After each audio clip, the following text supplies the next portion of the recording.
Hi, how are you going? My name's Michael Teychenne, and when I'm not in here reading about motoring, I'm probably somewhere else doing the exact same thing. Born Michael Teychenne and known to his bank manager as Michael Teychenne, Michael Teychenne is one of the guys hoping to be on Australian Top Gear. But before I go into why, I'd like to discuss the genesis of my car obsession. It was 1987 at Tyres Lookout. My parents, 2 bottles of wine and 1 Divinals cassette. I had unwittingly just had my first automotive experience. Ugh. Well, I'm all grown up after seeing that. My dad used to often compare me to his Leyland P76. No, the V8 one. Anyway, I never really got the reference, but it was actions like that would eventually lead to a shocking discovery. Trivial suspicions were realised at the age of 7, when it was discovered I had a rare, congenital, and permanent condition.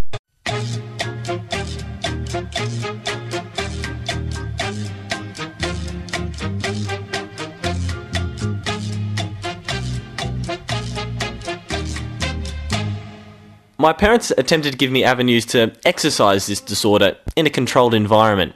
I had race car beds and had slot cars, but nothing seemed to help. Continually, I felt the need to inform friends, family, and even perfect strangers about their set of wheels. The handling in my mate's slot cars I called predictable. In my cousin's pedal car I called the engine lethargic. In my neighbour's remote control car, while it had good ground clearance, it suffered from poor fuel economy. And even my best mate's Ford Thunderbird Matchbox car was as if built for midgets. As I entered my pimply teens, the symptoms of acute automotivitis only increased. Gran Turismo license tests quickly became more important than discovering what girls were hiding underneath their tops. So I didn't function in society as well as I would have liked. Attention all customers. To the owner of the 2007 BMW M6, you've left your lights on.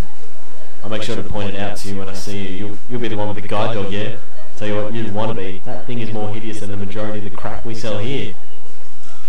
Much to my parents' misery, money earned at part-time jobs was only going into fueling this addiction further. Under my mattress, I had an ever-growing collection of wheels, motor, and my personal favourite, Top Gear magazine.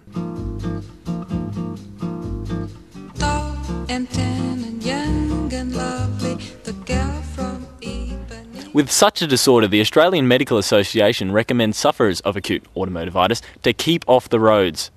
But I wasn't listening. At road legal age, I purchased my first car, something that would aid my passion, something that would nurture the fantasy of driving that I'd created up until this point. But I was broke. I mean, those magazines, they're not cheap, except for Top Gear, which is very reasonably priced. And business ventures such as buy a cup of McPhillamy Park kitty litter wasn't bringing back the desired returns. So instead of getting the Lamborghini Diablo that my 7-year-old self wanted, instead I got a Mazda 121. It's the same thing. Sorta. So this is my first, and up until this point, worst car. Like so many firsts, days at school, jobs, loss of other firsts. I was young, I was naive, I rushed through, and I probably made numerous blunders along the way. But I just left high school and was now in the sacred halls of university with tomorrow's politicians, tomorrow's teachers, tomorrow's karaoke bar waitresses. This is a piece of white bread, and this is a Mazda 121. This is creative, this is imaginative, this is a sleek, elegant design. And this still is a Mazda 121. Well, first of all, just have a look at the thing. Looks like it's been designed by the Amish fashion industry. I mean, this thing is so conservative, it would have had a picture of Peter Costello on its bedside, if it had a bed. Its engine wouldn't be out of place in a novelty-sized milkshake maker, producing as much energy as a dreaming dog chasing postman. The occasional forward momentum is the only confirmation that the doubly pressed accelerator is having any effect whatsoever. Its 1.3 litre engine produced, when new, 46 kilowatts. Neck snapping. But unfortunately for this car, that was 20 years ago. Performance in the 121 was largely dependent on whether you ordered the entree or the main. and hills were its natural predators. Anything over a driveway, and you're pretty much heading backwards. The bonus of this lightweight, low-power design that Mazda used for the 121 was amazing fuel economy. I mean, because as a struggling student, you want more liquid to go in here than in there. Mazda decided to take the Lotus approach on the interior, asking what can the driver do without, and in this case, a lot. Working air conditioning, for example, can do without. Doesn't even actually have a cassette player. And the cigarette lighter gets about as hot as a lap dance from your nan. I eventually, out of shame, just decided not to drive the thing, to be honest, but it was my first opportunity to own a car. That's exciting, and they have a saying about opportunity. When one door closes, another door opens.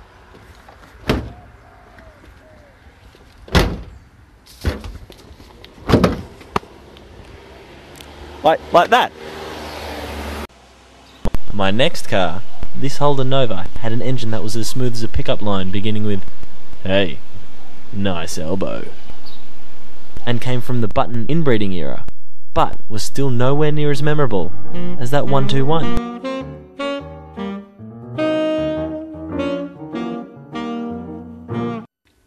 And while you may think being 20 is too young for this sort of show, it does have its advantages. I have enthusiasm, I have an extensive automotive knowledge, and an intimate familiarity with new media. In British Top Gear, the youngest of the presenters, Richard Hammond, is coming on 40, and the combined age of all three is 130. And while this may work for the motherland, and it does, Australia is a young and inquisitive country, and this should be reflected in our Top Gear. Excuse me.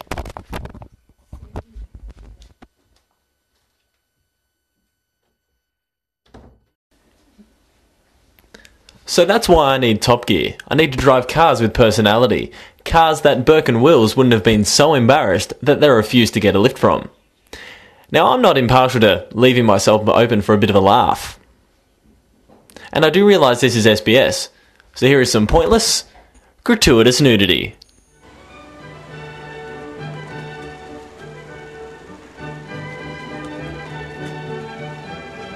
But mostly, I'm just always thinking, talking, and just enjoying cars.